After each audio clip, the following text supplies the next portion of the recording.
I'm Dan Smolin. I built a successful executive career in marketing and communications before becoming a top headhunter and founding my own executive search firm. Now get this, every day, mainstream media runs stories in which old school bosses and thought leaders frame your work and workplace issues in ways that are often divisive and unmeaningful. And that's just crazy. The time has come for you to answer the question, what's your work fit, so that your work and career fit who you are, how you want to live, and what you want your lasting contributions to be. What's your work fit?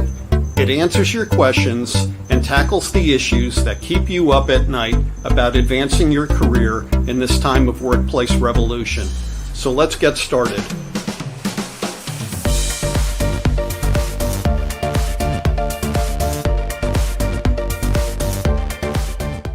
Hey, good day, everyone. Dan Smolin here for What's Your Work Fit. I am so excited to have you at the live show today.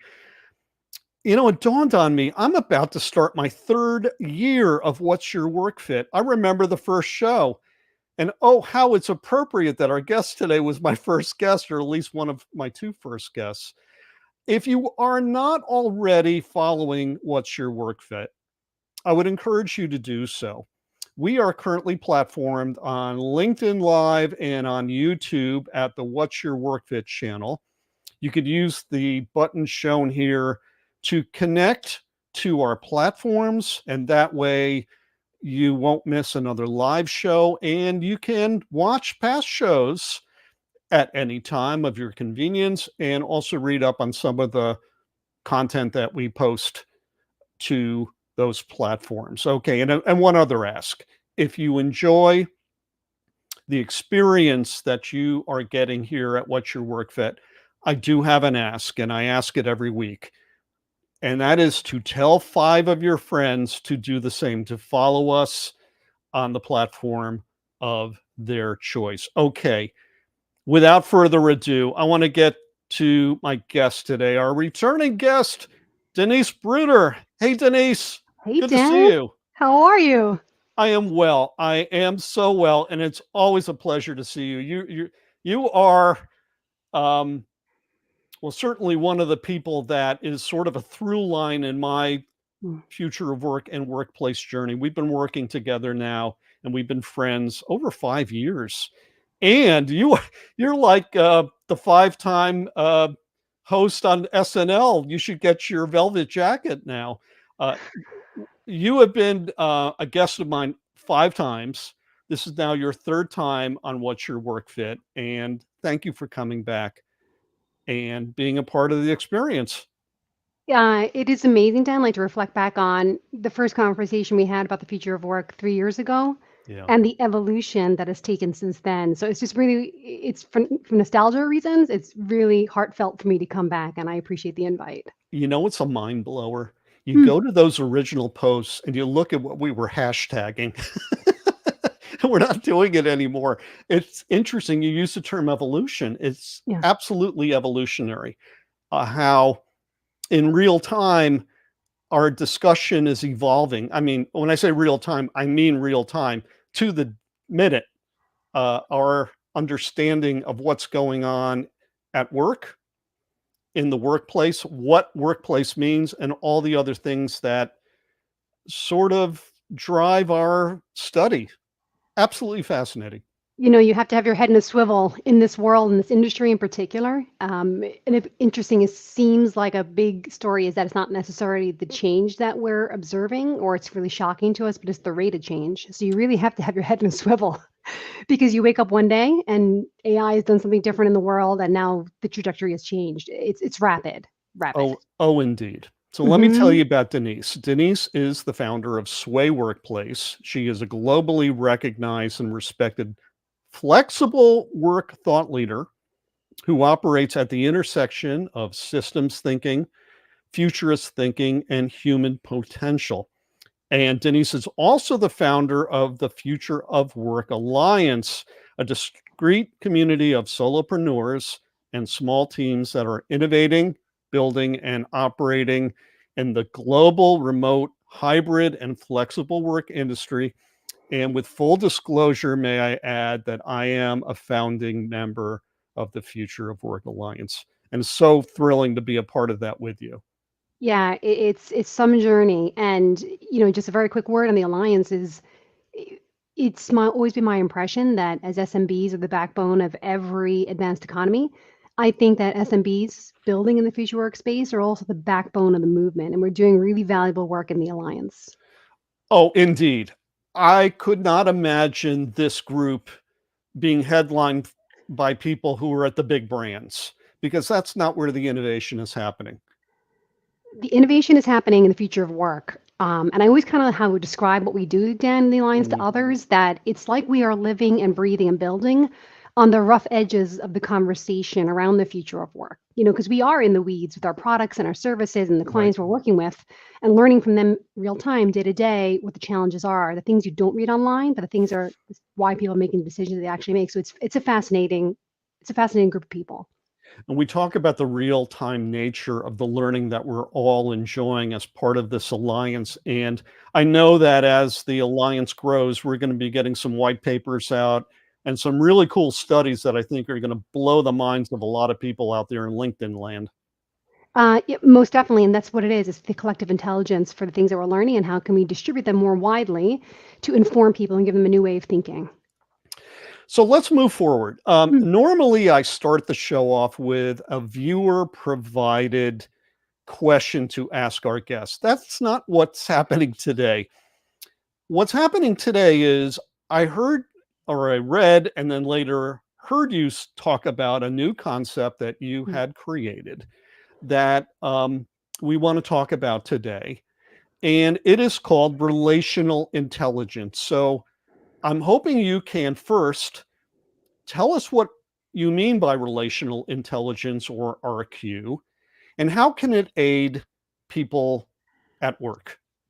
Okay, awesome. And this is like such a great topic to speak about, particularly kind of where we are today. So I think by the end of our conversation today, Dan, I Mm, think our viewers will have a very important skill, a tool, or a lens with how to see themselves in their work as a mhm, result of this conversation. And I think to explain it, it's probably good to give a little more kind of context for how I got here and how I got to the term the relational intelligence. So big picture stuff. My work at Sway, which is my day job, mhm, is and has been for the last several years working with inside companies, enterprise level companies, working with their teams, their managers, and their individual contributors, right, and training them and helping them to figure out the essential question of how do we work together in this new way of working, which right. really comes down to when we're not together all the time, how do we learn to connect, communicate, and collaborate and learn it and understand it as a skill. So the last couple of years, I've deployed this way of thinking and workshops and seminars and talks and you name it. And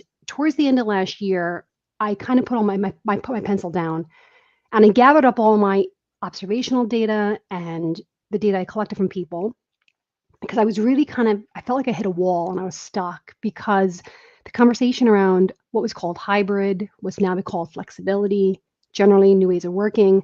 It felt like the conversation, the movement was hitting a wall. It was stalling.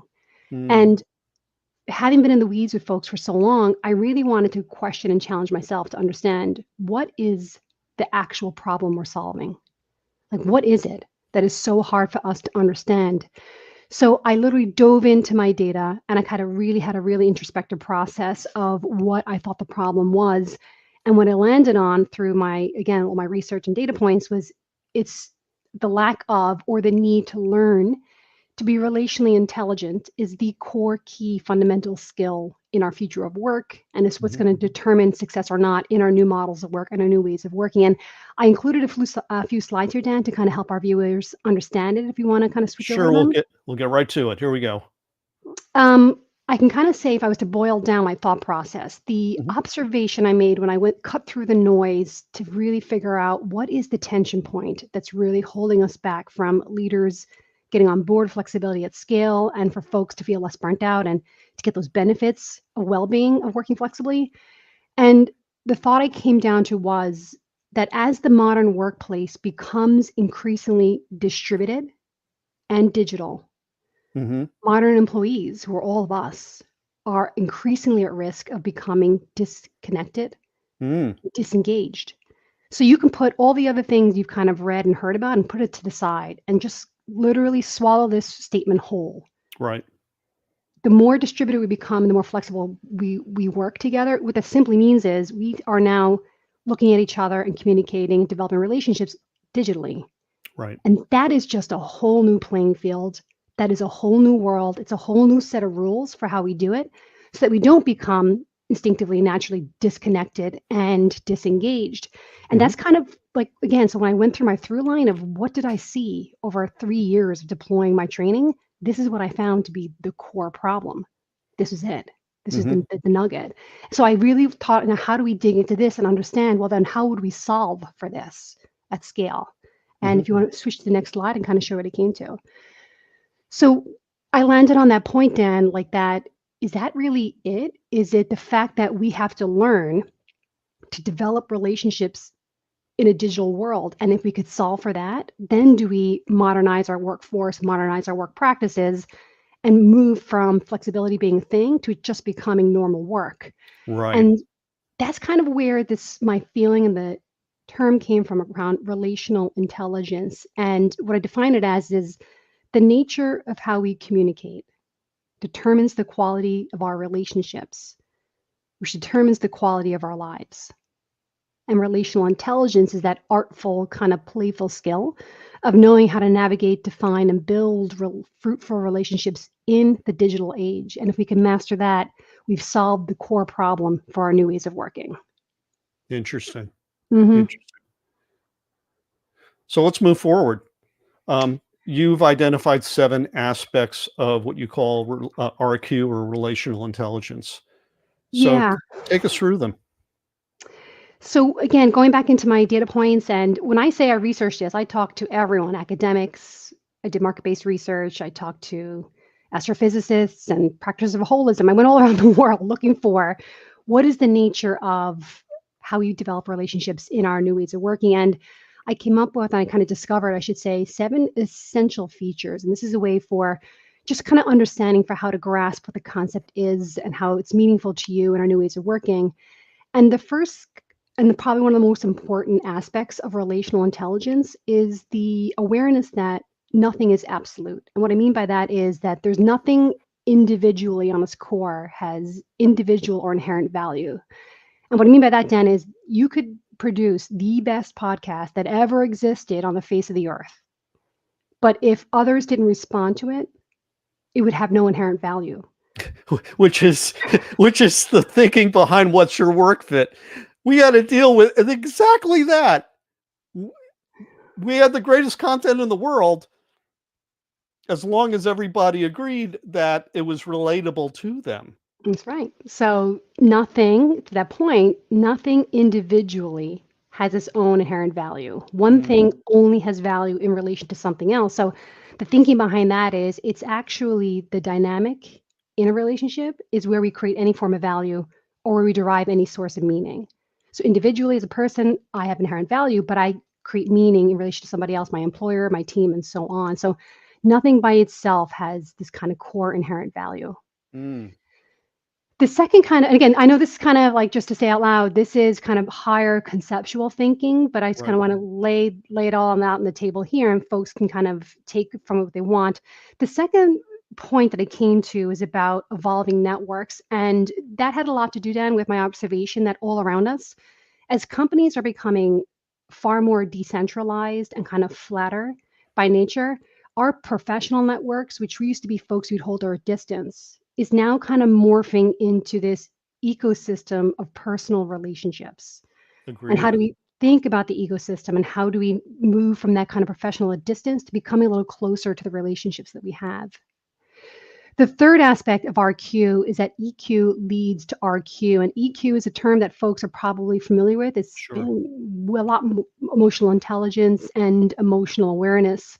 They're really key in developing relational intelligence, and really kind of it is the gasoline that drives it forward. But the way I kind of explain it is EQ is like understanding that we don't live in a world of 7.8 billion people.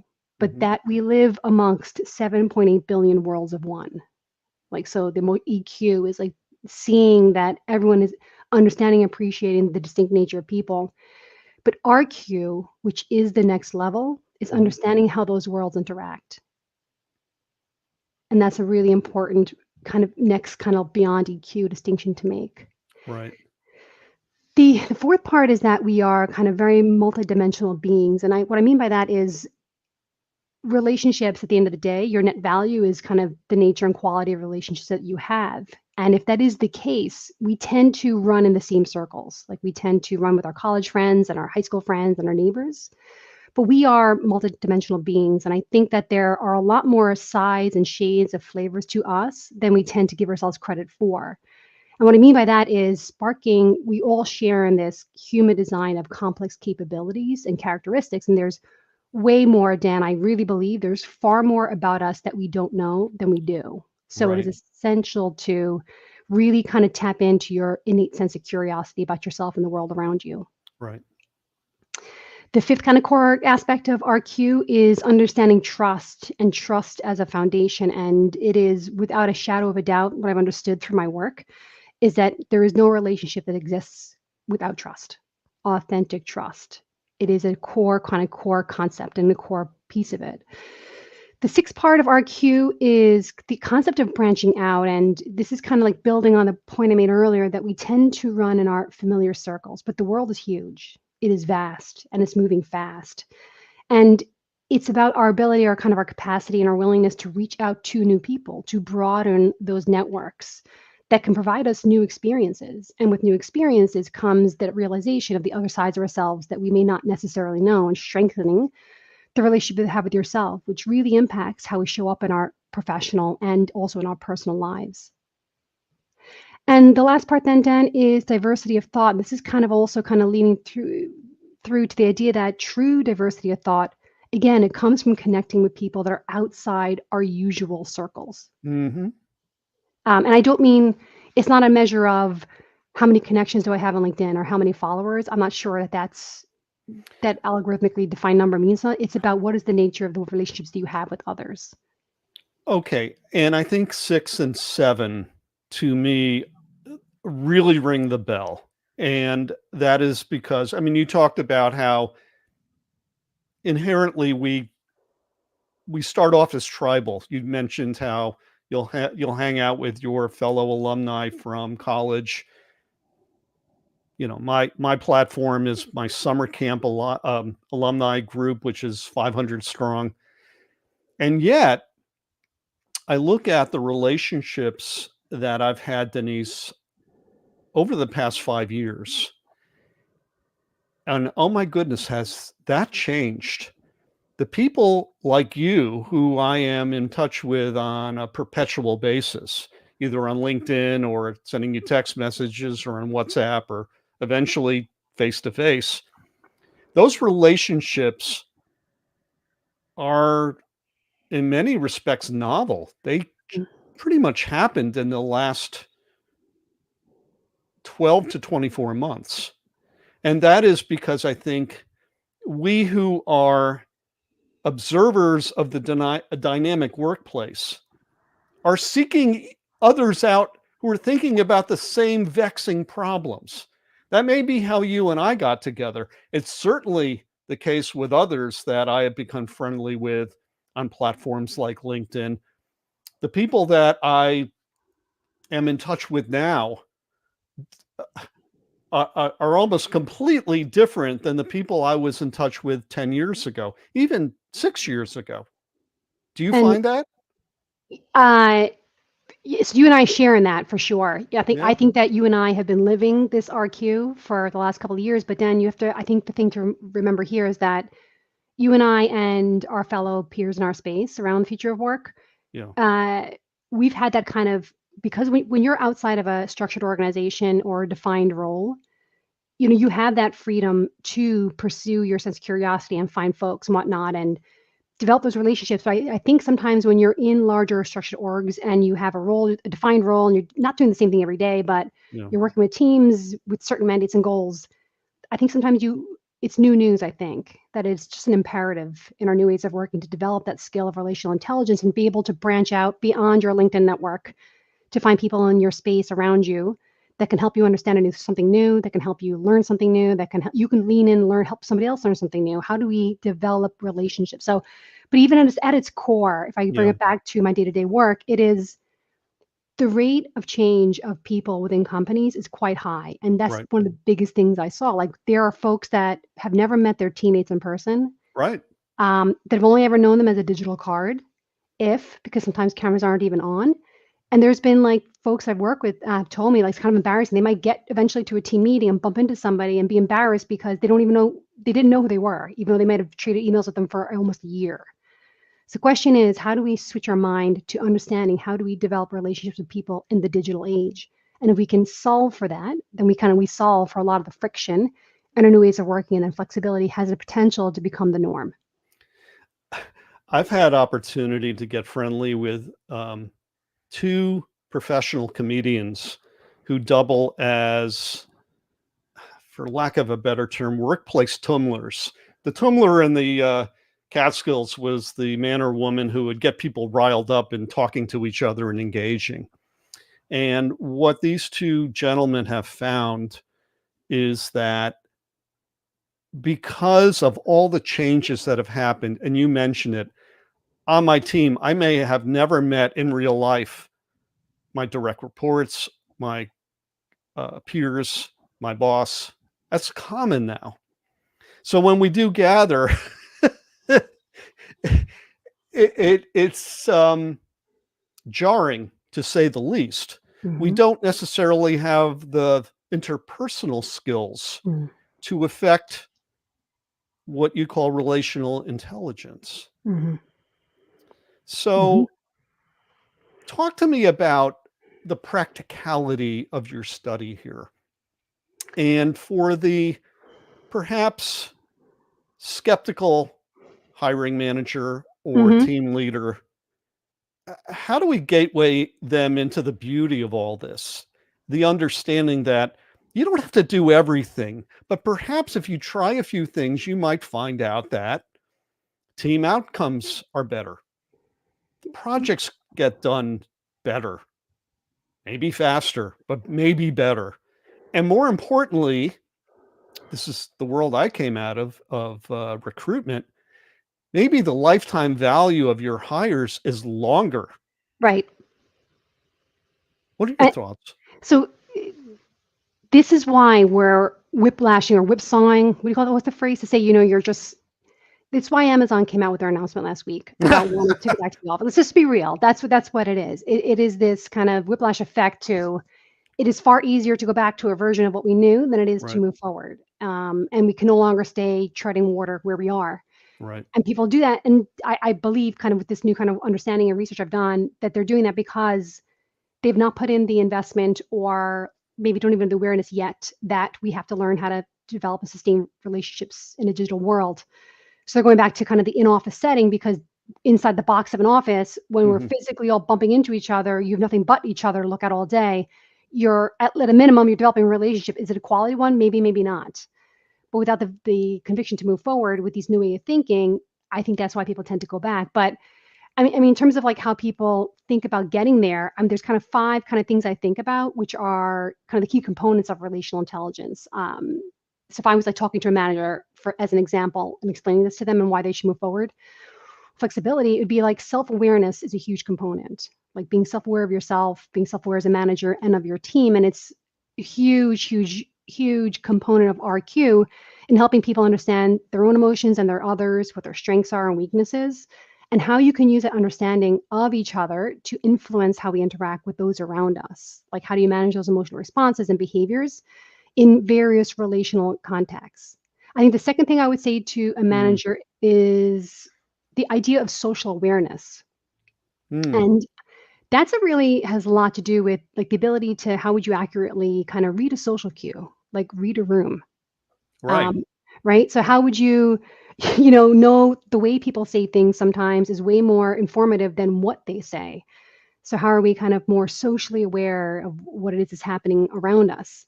That then, of course, leads to effective communication, which I think we would all agree needs an upgrade in our digital world in terms of creating engageable and skillful conversations. And that leads to adaptability, which is what we need to build relationships, really to create these healthy, forward-looking relationships that are mutually beneficial and then include empathy and trust building and kind of the capacity to inspire and influence others in a positive way. So that's what I would say if I had a manager sitting in front of me that was on the fence about whether to move forward or kind of move backwards in our world of work in terms of how we think about approaching RQ. But the selling point really is like, why do I care? Like, what's the win? Why should I move forward? And I think that there Yeah. are kind of 5 things to think about why RQ is valuable in the workplace, Dan. And one is it's just going to make you an effective leader. That is just, to me, it's like it's an undoubtable thing. Creating a positive culture and how you're going to organize and navigate organizational policies and politics. It leads to higher team collaboration, more true, authentic, effective team collaboration. And RQ, again, how do people relate? That's how we kind of get ahead of and help resolve conflict, which is a big component and problem in the traditional workplace, and more so in the digital, if we don't have this kind of skill set behind us. And of course, it leads to career development for our early friends that are kind of new into the workforce. And at the end of the day, then, I think it just helps us serve our customers and our clients better, because your customer and clients, you also have a relationship with them. And how do we use RQ to improve that? So, not that I'm trying to do myself out of a job here, but Yeah. RQ is, even if you were in an office 5 days a week, and we need to improve and modernize the way that we work by understanding how we modernize how we relate to one another. And it just becomes even more important in folks that are looking at flexibility as an intelligent model of work for the modern era. We haven't had a lot of questions in the queue today, and I'm not surprised by that. This is a heavy lift for a lot of people. You really have to think this through, and the value proposition that you've created, Denise, which I think is fantastic. Mm. Now, I think about what I related to when you first described to me RQ was whether a company is fully distributed, partly distributed, or completely co-located. 2 things are happening now with lightning speed. Number 1 is middle management's getting completely obliterated. And number 2 is so much of the work that we do now as knowledge workers is collaborative. We do it Mhm. as part of a team setting. And that project that you're working on, it's not like me in the old days where I did my part and I handed it off to the next person to take it from there like a relay race. What we do is almost like being on a crew, on a rowing crew. We all have to be symbiotic, if you will, because there's so many moving parts and pieces and decision points and so forth that we have to learn how to be better at team ideation and collaboration. And I think this gets a lot more people to that than not. What are your thoughts? Well, first, I'm already been peeking at my work because I actually have one of my graphics for my team's workshop is people in a rowboat crew, right? Really? It's pretty wild, Dan, that you just suggested that image. It's exactly the image I've embedded into kind of my new work style. But I if we look at this kind of, if we step back and look at the bigger picture here, the relevance of RQ, it was extremely important when you and I first talked 3 years ago, Hmm. 2 years ago. It could not be more important now, because the advancement of AI and its impact on the way that we're working is just significant. Mm. It has an enormous potential to redistribute work that's being done together. And when I say, I'll give you a really good example. Last year, I ran a particular project for Sway. I engaged some freelancers to help me with it. This year, I reran that project only last week, and I used AI to do it, and I was done in a half an hour. Wow. So the tasks that are at hand in front of us are rapidly being completely reimagined using AI, which I'm a huge fan of and hugely in favor of. And if you think about that at scale, you could have a team of people where upwards of 50 to 60% of their time has now become free if they're using AI in a way. But what we do with that extra time is look at each other. Right. We're human. We're left with the art and the kind of the ask and the skill of developing our human nature with one another to collaborate and ideate in all new ways. Um, and it's a big change. What you just said rang a bell for me, and I'm thinking back 100 years ago when I was an account guy Mhm. writing client decks, and often that meant me with my door closed for hours at a time and not peeking my head out to kind of see who was around. Oftentimes, I'd get to the office really early and not leave till late. It became very solitary. This may be a way of getting us to people better. And that is it's a tough thing to do, Dan, because Yes. we're distracted, we're online a lot, we're around with each other but not present. Yet we're being called to be very present with each other. And if you look at the World Economic Forum's future skills in terms of what do they see as the most important skills for the future of our way of working, the top 10 are predominantly human skills. How do we? Are you familiar with that skill set or Well, I'm the familiar with the ranking? World Economic Forum. I'd love to have Christine Lagarde on the show to talk about some of this, you know? She can be your next guest. Right. Good luck. She's not busy. We have a comment from Wellington, New Zealand. Hey, Jillian, happy spring. She says, so curious about the mainstreaming of relational intelligence. It feels like a natural follow to EQ, but with a Mhm. we rather than a me lens. I like that. Jillian, you're absolutely spot on, and that does a really nice job of buttoning up some of the comments I made earlier. In the sense of, I think we've lived for a long time through the me lens, and we've kind of had to, very Mhm. individualistic world. But when we're in an AI advanced world of work, to the point I made earlier, when the work that we used to do as individuals, whether it's creating a spreadsheet, creating a presentation, you name it, is done for us in the matter of seconds, we are left with all this time to move to the we.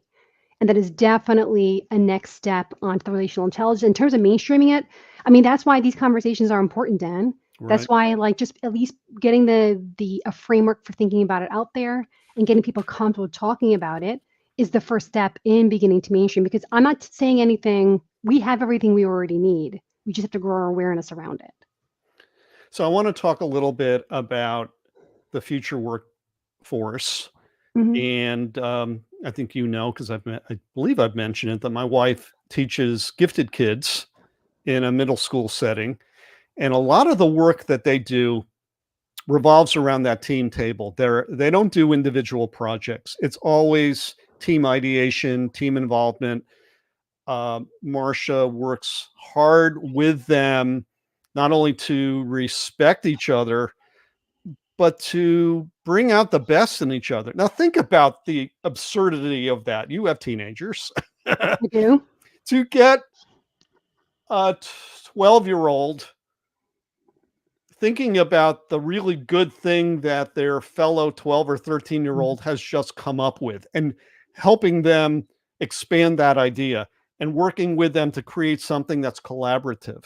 Mm. Okay, so we're doing a lot of that in education now. And yet, despite our best intentions, we teach to the test and we push career gateways that supposedly will earn out optimally, Mm. work on Wall Street, become Mm. a technologist. You know, think of I love this, Denise. I drive around Manassas, Virginia, where I live, and I look at all the empty buildings that used to be coding clinics Oh that yeah, are out of business now because with AI, you don't need to learn how to code. true.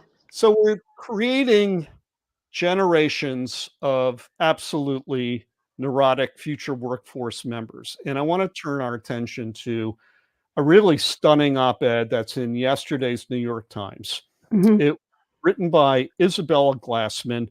Isabella is in now enrolled at the Brooklyn Law School. She graduated from Penn last year, Hmm. and she just digs into how she says careerism is ruining the college experience, which she defines as pre-professional pressure.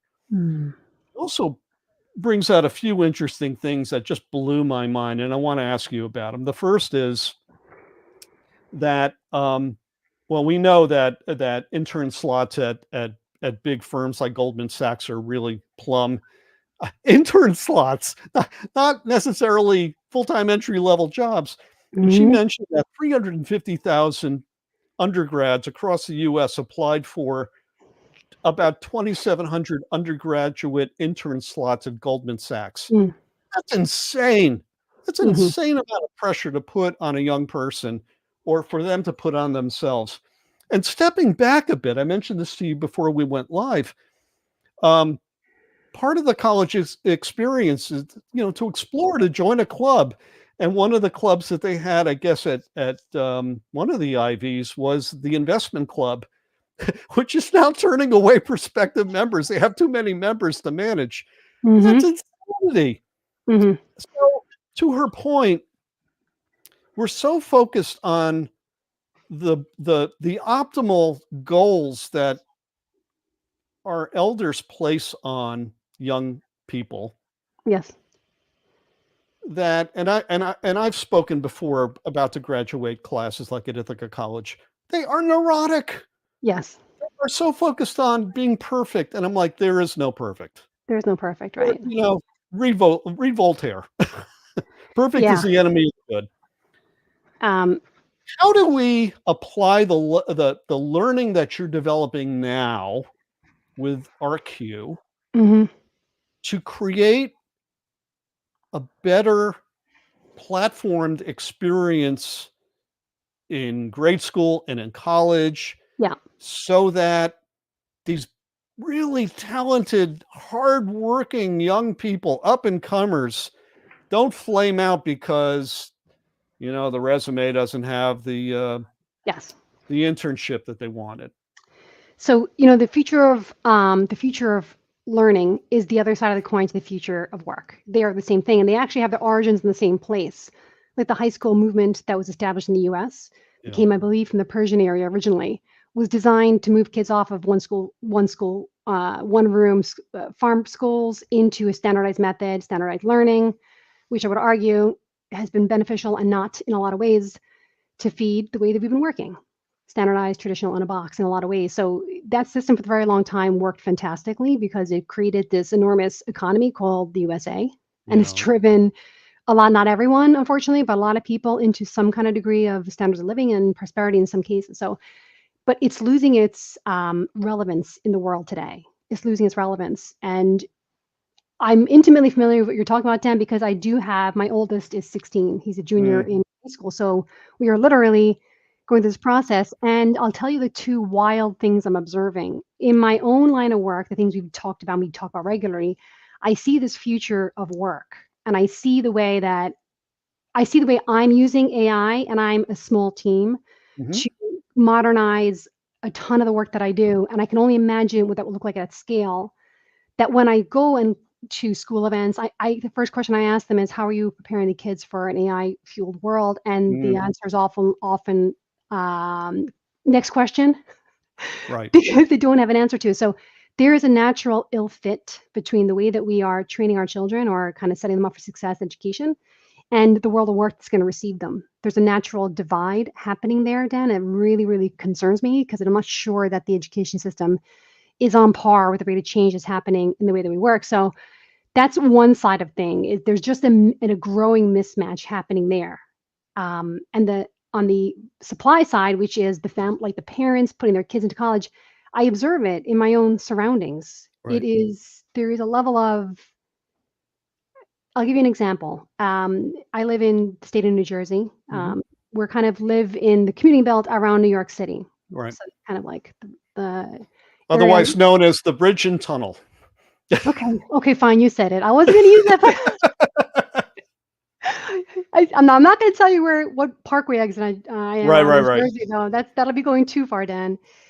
But it has become a trend for my peers, parents of my peers, to spend any. I can't even. The number is absurd on college counselors to Yeah. structure the step by step for their children into the right college experience for them. So the level of expectation is extremely, extremely high on kids. And supply into the college system is enormous, as you're saying, such minimal spots, which will ultimately lead to a sense of disappointment. So I think there is some kind of, I don't know what's happening in kind of the community side and the parenting side, enormous pressure on children, put them into a system that is not going to receive them on the other side. And I'm wondering, when are we all going to wake up and make a different decision? That's Your the truth. your homeboy Rob Longley says recent article from Seth Godin suggests we shouldn't be hiring for the tasks of today, but the ability to solve problems in the future. Bravo, sir. Let's look at that statement, Dan, in terms of everything we said so far. We shouldn't be hiring for the tasks of today, which is Right. a instruction that somebody gives you to do. Right. Repeat this, do this to solve this. But the ability to solve problems, that's me. That's my innate human capability to listen, to hear, to have empathy, to have RQ, to form a team, to get them going, and to authentically solve real problems in real ways. Those are two very, very, very different things. And Rob could not be more spot on, which is why RQ is the most essential thing that we have to start thinking about and teaching. So, about 10 years before I came of age, when I was a little kid and the Vietnam War was going on, a lot of people got drafted firmaments by being in college perpetually. And it wasn't just bachelor degrees; they did master's degrees. A lot of my summer camp counselors became attorneys and physicians with PhDs and MDs and you name it. And so I guess to solve an existential crisis, a lot of people and a lot of concerned parents embrace the idea of their children absolutely going to school and not just relying on bachelor's degrees, but getting advanced degrees. And perhaps that's the unintended consequence of the Vietnam War, is that you go 10 years later and now everything is specialized. You go and get a job, you got to have all the boxes checked off. You've done the subspecialties. You have the training in place. Mm-hmm. And so even as my daughter's 23 now, but when she was in high school, oh my gosh, they never talked about the other possibilities to have a successful career. You know, a lot of people shun the trades. Mm. I don't know if I ever told you the story. So when I was in the ad space, one of our clients was Cadillac. Okay. And so we did market research on who was buying this very expensive Italian Cadillac import called the Alante, which 30 years ago was a $45,000 car. Do the math. You can figure out how expensive it would be now. So when we looked at the region around New York City and we really drilled into the boroughs of northern New Jersey and, around New York and Connecticut, it was people in the trades Yep. who were making a lot of money, Mm-hmm. who were buying those nice things. And somewhere along the way, I think we got so snobby about, you got to go to college because you won't be respected. You won't really have the American dream. I think we finally have put that to rest, where people, especially who are your son's age and younger, have more choices now to say, I want to do really cool things. I want to work with technology. I don't have to go to a 4-year college program necessarily. I may be able to develop advanced certification at my local community college or Yep. some other program, because, oh, by the way, I'm not going to be like my dad who got the MBA and he's set. I know that I have to perpetually stay relevant because AI is going to force me to, otherwise I'll be out of a job. Mm-hmm. Right? Mm-hmm. So now we are finally at a point where hopefully the schools catch up with the new way of thinking, which is to say there are so many more choices. And oh, by the way, some of these will get you to work faster, get you earning cash money faster. And perhaps most importantly, and to Isabella's article, maybe we avoid that professional pressure, Mm. which is so intense. My daughter languished in her college program. She was in a forensic science program, which was going nowhere, and the professors were terrible, and there weren't enough sections, and it was going to take her like 9 years to get a degree, Wow. and never maybe actually get a job. So what has Darren done? She's gone into a nursing program, Excellent. Mhm. and within 2 years, theoretically, she could be earning her first paycheck. And how cool would that be? So And Dan, then she'll be getting ongoing training because AI is going to be informing healthcare right. so much. Um, so we are, if you remember the 2008 financial crisis, it was all due to home Terribly building, well. right? I think we all lived, well, you and I definitely lived through that. Byproduct of that was clearly a lot of home builders went out of business. Mhm. Fast forward to today, we've now entered into a home crisis, a lack Right? of homes We for the don't have people. enough housing. We don't have enough housing, and which is why it's another kind of societal issue where how are our younger generation going to afford a home to raise their family? The the anticipated number of wanting to hire into construction as a trade is just Mhm. projected to be enormous over these coming years, Right. and that's not different from any other trade there is out there. It is, again, to the point, our college kids are coming out with great degrees, and a lot of them are not working or they're working in jobs that are not what they studied. It is becoming increasingly difficult to find a knowledge work job. When you layer in AI, to the point earlier, we're training our kids for a world of work that won't receive them because it's an AI influenced world of work requiring very, very different skills. And that mismatch is definitely concerning. But to the point earlier, Dan, the trades are something that this country is desperately in need of. And I'm not Yes. sure, again, why we have such a negative opinion of that. I've told my son that. I've actually pitched it to him. Would you consider a trade? And then studying entrepreneurship and then building a business around that. My friend's oldest, he lives in Southside Virginia, is a senior tech for Mercedes-Benz now. He didn't get a college degree. Wicked smart. Yeah, And everything about his work is informed by technology. He's not a grease monkey.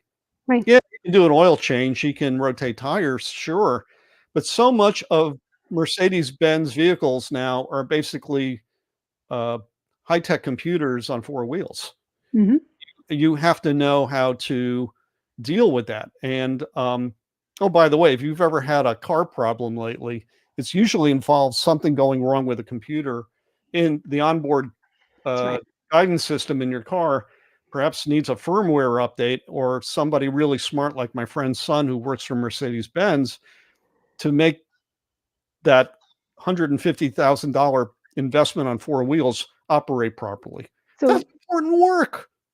it's not important work, it's necessary work and it's work. So it goes to the point earlier, Dan, I think we were trying to make in our discussion here today is that I think that we are at a point in time where we are redefining what intelligence means, which is why relational intelligence, I think, is key for the future. We're talking about a different form of intelligence, like looking at the trades completely differently. I think that we're reimagining what we mean by intelligence. What does it mean to be smart? A lot of things are up for grabs right now. Oh my god, I am so excited for what tomorrow brings, and I literally mean Thursday. You and me both, my friend. I mean, think about it, Denise, and our paths didn't cross. You were in financial services, I Yeah, was not. I was in marketing and communications. But this new playground that we are in is so cool. It's it's so wild. cool watching an institution, a system, if you will, a paradigm that saw no change for 120 years get completely obliterated and reimagined in real time. And I'm grateful that you and I are seated next to each other, on the roller coaster together, experiencing it all. It's just been so cool. And that's what we referred earlier to the Future Work Alliance. That is a new network for you and I. That is Right. not based on something professional, it's based on something personal. When you align yourself with like-minded people to learn from each other, you and I are demonstrating our RQ muscle by bringing these people together and look how advantageous that has been to both of us in our work and our personal lives. I just want to bring Timothy's. Hey, welcome, Timothy. I think you're a new follower here. How about we teach our children essential life skills like adulting? Hey, amen, brother. I remember a time when schools offered classes like home economics, sewing, auto repair, giving students practical knowledge to navigate everyday life. Hey, my mom and dad graduated from a top high school in New Haven, Connecticut that was tied to a trade school. Half the graduating class went to the trade school and did so brilliantly well that they sent all of their children to four-year colleges.